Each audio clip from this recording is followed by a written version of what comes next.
উপলক্ষে আপনার তো আসার পরে আসলে পাসপোর্ট অধিদপ্তর এবং পাসপোর্টে অনেক ধরনের পরিবর্তন এসেছে। তো রমজান উপলক্ষে বিশেষ কোনো পরিকল্পনা আছে কিনা? কারণ রমজানে দেখা যায় এমনি গরমের মধ্যে এবার রমজান পড়ে গেছে, এরপরে দীর্ঘ যদি লাইন হয়, যদি লাইন নাও হয়, তারপরে অসুস্থ রোগী থাকে, আবার সময়ের একটা ব্যাপার আছে। তো সব মিলিয়ে কোনো পরিকল্পনা আছে কিনা, বিশেষ কোনো পরিকল্পনা রমজান উপলক্ষে?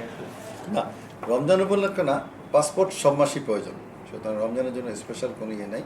তবে এখন লোকজন বেশি উমরায় যাচ্ছে রমজান মাসে, তাদের পাসপোর্ট অলরেডি আমরা করে ফেলছি বাই দিস টাইম। সবাই ম্যাক্সিমাম জনগণই আসতেছে উমরা যাওয়ার জন্য। আমরা উমরার জন্য এবং হজের জন্য সেপারেট লাইন করছি, যে এটা উমরা এবং হজের জন্য লাইন, এবং আসলে একটা স্পেশাল কেয়ার দেওয়া হয় তাদের জন্য। আমরা আরেকটা করেছি, সেটা হলো যে একটা সেপারেট কাউন্টার করেছি, সেখানে হলো আপনার অসুস্থ রোগী, অসুস্থ লোকজন যারা আছে তাদের জন্য, তারপরে মুক্তিযোদ্ধাদের জন্য, বৃদ্ধ লোকদের জন্য। এটা কি আগে ছিল না?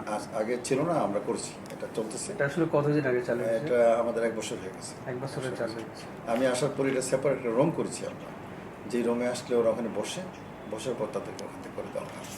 এটাতে আমার স্পেশালি যারা বয়স্ক লোক, তাদের জন্য এটা খুব উপকার হচ্ছে। তারা দাঁড়া থাকতে পারে না, আবার হুইল চেয়ারে যারা আসে তারা ওই রুমের ভিতরে চলে যায়, ওখানে যায় তারা কাজটা করছে, পাসপোর্ট করে যাচ্ছে সহজে। এটা আমরা কেয়ার দিচ্ছি আগে থেকে। আর আরেকটা কেয়ার দিচ্ছি, যেটা হলো যে কেউ যদি অনলাইনে ফর্ম ফিল আপ করে আসে, তার জন্য সেপারেট লাইন রাখছে, বিকজ অনলাইনে ফর্ম ফিল আপ করে আসলে তার তথ্য সব আমাদের কাছে থাকে, সেজন্য তার কাজটা করতে খুব তাড়াতাড়ি হয়, সেজন্য ওই কাজটা সেপারেট রাখছে। আর যারা হাতে লেখা ফর্ম ফিল আপ করে আসে, তাদের জন্য আমরা সেপারেট একটা লাইন রাখছি, চলতেছে। এখন আপনারা জানেন হয়তো যে এখন অত বড় লাইন হয় না। আর এখন যারা আসছে, যারা নাকি ম্যাক্সিমাম আসতেছে রিইস্যু, তো রিইস্যুতে ওদের তো তথ্য আমাদের কাছে আছে। রিইস্যুতে এক পাতা শুধু স্যার সিগনেচার লাগে, আর কিছুই লাগে না। একটা সিগনেচার নিয়ে একটা ফর্ম নিয়ে আসবে, শুধু ব্যাংকের টাকা জমা দিয়েছে কিনা স্লিপটা নিয়ে আসবে, বাস, সে করে চলেছে, তার ছবি তোলার প্রয়োজন নেই। শুধুমাত্র ছোট বাচ্চা যারা 5 বছর আগে পাসপোর্ট করছে, ছোট বাচ্চার চেহারা চেঞ্জ হয়েছে, তাদের জন্য রিইস্যুর সময় ছবি চেঞ্জ করতে হয়। আদারওয়াইজ রিইস্যুর জন্য ছবি পরিবর্তন করার কোনো প্রয়োজন নেই। আচ্ছা, আরেকটা হলো দালাল মুক্ত করার জন্য আপনার আসলে ভূমিকা আমরা ইতিমধ্যে দেখেছি। তো আসলে এখন আমরা পাসপোর্ট অধিদপ্তরে আসলে তেমন দালাল দেখতে পাই না, কিন্তু তারপরেও কিছু কিছু এখনও দালাল ঘোরাফেরা করে এবং তারা বিভিন্ন লোকজনকে হয়রানি করে। তো দালালকে আসলে পুরোপুরি নির্মূল করা সম্ভব কিনা, অথবা নির্মূল করার জন্য কোনো পরিকল্পনা আছে কিনা? না, দেখেন, আমরা অনেকটা নির্মূল করেছি। হ্যাঁ, সেটা আমরা ইতিমধ্যে জেনেছি। এটার জন্য আমরা অনেক রকম প্রসিডিউর ইউজ করেছি। তারপরে আমাদের যে কর্মকর্তা কর্মচারী, তাদের ভিতরে একটা পরিবর্তন আনার চেষ্টা করেছি। তারা, আমি এতটুকু বুঝি যে আমাদের লোক যদি সম্পৃক্ত খুব কম থাকে, তাহলে বাইরের লোকজন দালালি করা খুব কঠিন হয়ে যায়। তা আমাদের লোকজন অনেকটা সচেতন হয়ে গেছে, তারা এতদিনে বুঝেছে যে তাদের কাজটা শুধু সেবামূলক।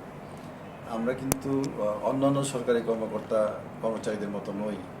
আমাদের কাজটা কিন্তু অফিসিয়াল কাজের সাথে জড়িত, আমাদের কাজটা কিন্তু জনগণের সাথে সারাক্ষণই সম্পৃক্ত। সুতরাং জনগণের সেবাটা আমরা যেভাবে দিচ্ছি, সেটা অন্যান্য প্রতিষ্ঠান কিন্তু এরকম ডাইরেক্ট সেবা দেয় না। এটা আমাদের কর্মকর্তা কর্মচারী এতদিন বুঝতে পেরেছে। কর্মকর্তাদের ভিতরে মনের ভিতরে আমল পরিবর্তন আসছে, যে না, আমরা গত বছর তাদেরকে ভালো কাজের জন্য পুরস্কৃত করা হয়েছে, এবং যারা নাকি ভালো কাজ করছে তাদেরকে আমি বিদেশে পাঠাচ্ছি। গত বছর আমরা প্রায় 48 জন অফিসারকে বিভিন্ন কাজে বাইরে পাঠিয়েছি। এই বছর অলরেডি 25 জন আমি সিলেক্ট করে ফেলেছি বাইরে যাওয়ার জন্য। অলরেডি অনেকে গেছে, আরও বাকিরা যাচ্ছে। যারা ভালো কাজ করছে তারা দেখতেছে যে তারা পুরস্কারও পাচ্ছে, আবার বাইরে যাওয়ার সুযোগ পাচ্ছে, একটা দেশ দেখে সুযোগ পাচ্ছে, এবং বাইরে গেলে তার ভালো টাকা সেভ হয়, ভালো কাজে তারা উৎসাহ পাচ্ছে। এইসবগুলি হওয়াতে তারপরে আরেকটা হলো যে আমরা আইন শৃঙ্খলা রক্ষাকারী বাহিনীর একটা সাহায্য নিচ্ছি, র্যাবের, স্পেশালি র্যাব, পুলিশ, যারা বাইরের থেকে এসে আমাদের এখানে দালালি করতে চায়, তাদেরকে বন্ধ করার জন্য বিভিন্নভাবে তাদেরকে অ্যারেস্ট করানো হচ্ছে, তাদেরকে জেল দেওয়া হচ্ছে। সেই জন্য সেভাবে কিছুটা কন্ট্রোল, ভ্রাম্যমাণ আদালত পরিচালনা হচ্ছে, বিভিন্ন ডিস্ট্রিক্টে হচ্ছে। এবং আমি ধন্যবাদ জানাই আমাদের পুলিশ প্রশাসনকে, যে বিভিন্ন জেলায় আমার পাসপোর্ট অফিস তারা খুব সহযোগিতা করছে। বা আদালত দিচ্ছে, আমাদের ডিসি মহোদয়রা হেল্প করছে, সেইভাবে কিছুটা কমে আসছে। তারপরেও একেবারে দালালি নির্মূল করার ব্যাপারে আমি যদি আপনি বলেন যে এদেশে এত জনগণ, এত লোক ঘোরাফেরা করে, সারাক্ষণই ঘোরাফেরা করছে, তারা মনে করে যে যদি কোনো রকম 100 টাকা ম্যানেজ করা যায়, একটা লোকের ফর্ম ফিল আপ করে দিয়ে যদি 100 টাকা পাওয়া যায়, অনেক সহজ সেটা। এখন ধরেন যারা লেবার আসতেছে তারা তো নিজের ফর্মটা ফিল আপ করতে জানে না, অথবা ফার্স্ট নেম কি লাস্ট নেম কি জানে না। তো কেউ যদি ফর্মটা ফিল আপ করে 100 টাকা নেয়, এইটাকে সে পারিশ্রমিক হিসেবে নিতে পারে, আবার দালালি বলতে পারে। এটা করছে, এটা এটা অনেক জায়গায় হচ্ছে। এইটাকে এইসব লোকজন ঘুরে বেড়ায়, যখন দেখে যে কেউ ফর্ম ফিল আপ করতে পারছে না, তাকে ফর্ম ফিল আপ করে দিচ্ছে। কি সেটাকে ওইভাবে দালালি হিসেবে না নিলেও, কারণ সেটাই সে কষ্ট করে নিচ্ছে। এবং আপনি আরও জানেন যে একটা ছোট বাচ্চা স্টেপলার নিয়ে ঘোরাফেরা করে, সে একটা স্টেপলার মেরে 10 টাকা নেয়, সেটা দালালি বলা যায়। আবার বলা যায় যে আপনার স্টেপলার আপনি কাজের বিনিময়ে সে আসলে আপনার স্টেপলার তো আপনি মেরে আসতে পারেন, তা আপনি নিচ্ছেন কেন সাহায্য? এগুলিকে যদি আপনারা দালালি থেকে, দালালি শব্দটা থেকে বাদ দিতে চান, তাহলে আমার কাছে মনে হয় যে অনেকটা কন্ট্রোল হয়ে গেছে আমাদের পাসপোর্টের বিষয়ে। আদারওয়াইজ এগুলি চলবে, কারণ আমাদের দেশের অশিক্ষিত লোক অনেক, যারা পাসপোর্ট করতে চায়, বাইরে লেবার হিসেবে যেতে চায়, বিভিন্ন কাজে যেতে চায়, আনস্কিল ম্যান হিসেবে যেতে চায়, তাদের জন্য কিন্তু এই লিখে পাসপোর্টের ফর্ম ফিল আপ করা, ইংলিশে ফর্মটা ফিল আপ করতে হয়, সেখানে তাদের জন্য অনেক কষ্ট হয়। সেক্ষেত্রে তারা এই সাহায্য নিতে পারে। যে এমনটা বলা যায় যে দালাল মুক্ত করতে গেলে আসলে দালাল শব্দটা আমরা যদি সকলে মিলে পাসপোর্ট দপ্তরের জন্য বর্জন করি, তাহলে আসলে বিষয়টা অন্যরকম হয়ে যাবে। স্যার, আর একটা বিষয় জানতে চাই, সেটা হলো পাসপোর্ট করার ক্ষেত্রে পুলিশ ভেরিফিকেশন নিয়ে আসলে অনেক সময় ঝামেলা হয়। এটা ঢাকা শহর সহ বাংলাদেশের যে কোনো জায়গাতে এসবি বা ডিএসবি তারা যে তদন্তটা করে, এই রিপোর্টটা নিয়ে আসলে অনেক সময় সমস্যা হয়। তো এই রিপোর্টটা আসলে পুলিশ ভেরিফিকেশন কি তুলে দেওয়া সম্ভব কিনা, বা তার বিকল্প কোনো ওয়ে আছে কিনা, এবং পুলিশ সদস্যদের অনেক ধরনের অভিযোগ পাওয়া যায় যে তারা তদন্ত করতে গিয়ে বিষয়ে উৎকোচ গ্রহণ করে, নানান ধরনের হয়রানি করে। এইটা আসলে তুলে দেওয়া সম্ভব কিনা, বা কোনো চিন্তাভাবনা আছে কিনা? না, পুলিশ ভেরিফিকেশনটা একদম উঠাই দেওয়া যাবে না। কারণ হলো যে আপনার আমাদের দেশে অনেক রোহিঙ্গা ঢুকেছে, তারা আপনার তাদের কোনো ঠিকানা নেই। সুতরাং তারা যদি আমাদের বাংলাদেশি পাসপোর্ট ইউজ করে অন্য দেশে যাইয়া কোনো অপকর্ম করে সেই দেশে, সেক্ষেত্রে কিন্তু বাংলাদেশের ইমপ্রেশন নষ্ট হয়। সেই জন্য পুলিশ ভেরিফিকেশন ওদের জন্য থাকতে হবে। তারপর অনেক ক্রিমিনাল আছে, যারা অনেক খুনি কেসের আসামি, তারাও কিন্তু পাসপোর্ট করে গোপনে চলে যেতে চায়, তাদের জন্য ব্যাপার আছে। কতগুলি আইন আছে যেগুলি যারা পাসপোর্ট পাবে না। কিন্তু যদি আমরা পুলিশ বিষয়টা, এটা উপরের থেকে কোনো নির্দেশনা আসতে হবে। আর পুলিশ হয়রানির ক্ষেত্রে আপনি যেটা বলতেছেন, এটা সব জায়গায় যে হয় তা না। এখানে ধরেন ওরা যে সব জায়গায় যাচ্ছে, অনেক দূরে যেতে হয়, সেই পরিমাণ টিএ তারা পায় না। সেই জন্য হয়তো অনেকের কাছ থেকে যে পয়সাটা আনে, সেটা হয়তো তারা অনেক সময় বলে যে কনভেন্স হিসেবে বলতে চায়।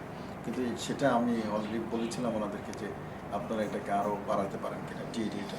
যদি তারা সাফিসিয়েন্ট পয়সা পাইতো, তাহলে হয়তো এটা নাও হতে পারতো। আর তাছাড়া আমার কাছে মনে হয় যে যারা নাকি স্মার্ট আইডি কার্ড পাচ্ছে, তারা তাদের সঠিক তথ্য যদি সব থাকে, এবং সরকার যদি ভবিষ্যতে সেভাবে সিদ্ধান্ত নেয়, এটা আমাদের স্বরাষ্ট্র মন্ত্রণালয় থেকে উপরে লেভেলে সিদ্ধান্ত নিতে হবে যে স্মার্ট আইডি কার্ডে যেহেতু আপনারা একদম ঘরে ঘরে যে তার তথ্য নিচ্ছে, এবং তার সিগনেচার নিচ্ছে, তার ফিঙ্গারপ্রিন্ট নিচ্ছে, 10 ফিঙ্গারের ফিঙ্গারপ্রিন্ট নিচ্ছে, সমস্ত ডাটা চোখের কর্নিয়া নিচ্ছে, সেই সব ব্যক্তিদের ক্ষেত্রে যদি কোনো কমপ্লেন না থাকে কেসে, অথবা আমাদের পাসপোর্ট অফিসে কোনো ব্ল্যাক লিস্টে না থাকে, তাদের বেলায় পরিবেশনটা হয়তো করা যেতে পারে। এগুলো যদি সরকার অথবা উপরে লেভেলে চিন্তা করে, তাহলে পরিবেশনটা একটু কন্ট্রোল করতে পারে। ধন্যবাদ। আর এমন একটা ঘটনা ছিল মনে হয়, হ্যাঁ আমি শুনেছি, এবং এটার ব্যাপারে মনে হয় অ্যাকশন চলতেছে, ওটা ডিটেল তথ্য আমার কাছে নেই, বিস্তারিত তথ্য আপনার কাছে নেই। কারণ ওখান থেকে এয়ারপোর্টের ইমিগ্রেশনটা, যদিও আমরা ইমিগ্রেশনের দায়িত্বে, বাট কোনো এয়ারপোর্টে ইমিগ্রেশনে আমরা করছি না, বিকজ আমাদের ওই ধরনের ম্যান পাওয়ার নাই। এটা দীর্ঘদিন থেকেই আপনার আমাদের স্পেশাল ব্রাঞ্চ করে আসতেছে, পুলিশের স্পেশাল ব্রাঞ্চ করে আসতেছে ইমিগ্রেশনটা। সুতরাং ওখানে যদি কিছু হয়, এটা ইমিগ্রেশনই বলতে পারবে হয়েছে। না, বলা হচ্ছে যে আপনাদের এখান থেকে পাসপোর্ট ইস্যু করা হয়েছিল, হ্যাঁ, Passport 7 জন তো- রোহিঙ্গার নামে পাসপোর্ট ইস্যু পাসপোর্ট তো ইস্যু করতেই পারে, কারণ যে যদি পুলিশ ভেরিফিকেশন ওকে আসে, পুলিশ পাসপোর্ট আমরা কিন্তু পুলিশ ভেরিফিকেশন পাওয়ার পরেই পরে তো আমরা- প্রসেসিং শুরু হয় হয়। পাসপোর্ট। সুতরাং যদি সে পাসপোর্ট পেয়ে থাকে অবশ্যই সে পুলিশ ভেরিফিকেশন হয়েছে, কেন আমার মনে হয় না যে পুলিশ ভেরিফিকেশন ছাড়া সে পাসপোর্ট পেয়ে থাকতে পারে। আর যদি কোনো কারণে পায়ও সেটা আমাদের কাছে জানালে আমরা সঙ্গে সঙ্গে পুলিশ পাসপোর্ট রিজেক্ট করে দিই। রিজেক্ট করে দিলে এয়ারপোর্টেই আপনার এই পাসপোর্টটা রিভোক হয়ে যাবে, সে পাসপোর্টটা অ্যাক্টিভেট করতে পারবে না। তা আমরা তো প্রত্যেকটা এয়ারপোর্টে আমাদের ইকুইপমেন্ট সব বসিয়ে দিয়েছি কীভাবে পাসপোর্টটা চেক করতে হবে। আমরা পাসপোর্ট রিডার বলি, পাসপোর্ট রিডার দিয়ে সে চেক করে দেখবে এই পাসপোর্টটা সঠিক আছে কিনা। এটা দেখার আমরা শিখিয়েছি, ট্রেনিংও দিয়েছি আমরা ইমিগ্রেশন এসবির লোকদেরকে কীভাবে পাসপোর্ট চেক করতে হবে। আমরা কয়েক মাস পর পরে ওদের ট্রেনিং দেওয়া হয় যে ওরা যেন ভুল না করে। তারপরেও যদি হয় সেটার ব্যাপারে অন্য কোনো কারণ থাকতে পারে, বাট আমার জানা নাই। আমরা আমার মতে পাসপোর্ট সঠিক না, আমরা যতটুকু জানি যে পুলিশ ভেরিফিকেশন রিপোর্ট আপনাদের ব্যাক আসার পরেই আপনাদের পাসপোর্ট প্রসেসিং শুরু হয়। সেক্ষেত্রে তারা রোহিঙ্গা বা অন্য কোনো ধরনের অপরাধের সাথে যুক্ত কিনা সেটা কিন্তু পুলিশটাই আপনাদেরকে প্রতিবেদনটা দিয়ে থাকে তাদের পক্ষ থেকে। কাজেই যদি এই প্রতিবেদনটা নেগেটিভ আসছে তাহলে অবশ্যই তার পাসপোর্ট পেত না। সেক্ষেত্রে দেখা যাচ্ছে যে এসবি যে তদন্তটা করেছে সেখানে কিছুটা গাফিলতি ছিল, মানে ঘটনাক্রম তো তাই বলতেছে। হতে পারে। আপনারা আমার মনে হয় এই ব্যাপারে আপনি ইমিগ্রেশনের সাথে যোগাযোগ করতে পারবেন, এসবির সাথে, সরি ইমিগ্রেশন না, এসবির সাথে যদি যোগাযোগ করেন তারা বলতে পারবে কী হয়েছে। এটা আমার কাছে কোনো তথ্য নেই। জি ধন্যবাদ স্যার আপনাকে। আর একটা জিনিস একটু জানতে চাই, সেটা হলো পাসপোর্ট নিয়ে আপনাদের যে বদনামটা অনেক দীর্ঘদিন ছিল, আপনি আসার পরে সেটা আসলে সুনামের ঘরে ফিরে আসছে। তো আমরা আসলে আর একটা জিনিস একটু হাইলাইট করতে চাই। কিছুদিন আমি শুনছিলাম যে পাসপোর্ট, এই ডিজিটাল পাসপোর্ট যেটা আমরা পাচ্ছি, এই পাসপোর্টটা চোখের মনির সাহায্যে কোনো একটা এয়ারপোর্টে মানে চেক করা একটা সিস্টেম ছিল বা চালু করতেছেন, এই টাইপের একটা জি, এটা আমারই এই বিষয়টা একটু এটা আমারই প্রস্তাব। আমরা এমআরপির পরিবর্তে চেঞ্জ আরও লেটেস্ট পাসপোর্ট পাসপোর্টে যাচ্ছি। হ্যাঁ, সেটারও ধরেন আমাদের প্রস্তাব আমরা দিয়েছি পাসপোর্টের জন্য। এবং ওখানে পাসপোর্টে আপনার 10 ফিঙ্গার থাকবে, চোখের কর্নিয়া থাকবে। চোখের কোণে পাসপোর্টের চিপ থাকবে, সেই চিপে চোখের কর্নিয়া থাকবে। আমরা এয়ারপোর্টগুলিতে গেট স্থাপন করতে প্রস্তাব দিয়েছি। গেট যদি স্থাপন করি তাহলে আপনি যখন এয়ারপোর্টে আপনার পাসপোর্টটা ওই গেটে রাখবেন, মনিটরে, গেটের মনিটরে রাখলে গেটের মনিটরে আপনার পাসপোর্টের চিপ থেকে চোখের কর্নিয়াটা রিড করবে। আর আপনি যে অন দ্য স্পট দাঁড়ায় আছেন, আপনার চোখের কর্নিয়াটা ক্যামেরার মাধ্যমে রিড করবে। তাহলে আপনার অন দ্য স্পট চোখের কর্নিয়ার যে ইমপ্রেশন আর চিপে যে কর্নিয়াটা ছিল আগে, যেটা পাসপোর্ট করার সময় দিয়েছিলেন, সেটা, এই দুইটা ইমপ্রেশন যদি সেম হয় তাহলে গেটের দরজা খুলবে, আপনি ঢুকতে পারবেন। আর দুইটা যদি সেম না হয় তাহলে পাসপোর্টে কোনো গন্ডগোল আছে, সুতরাং আপনি ঢুকতে পারবেন না।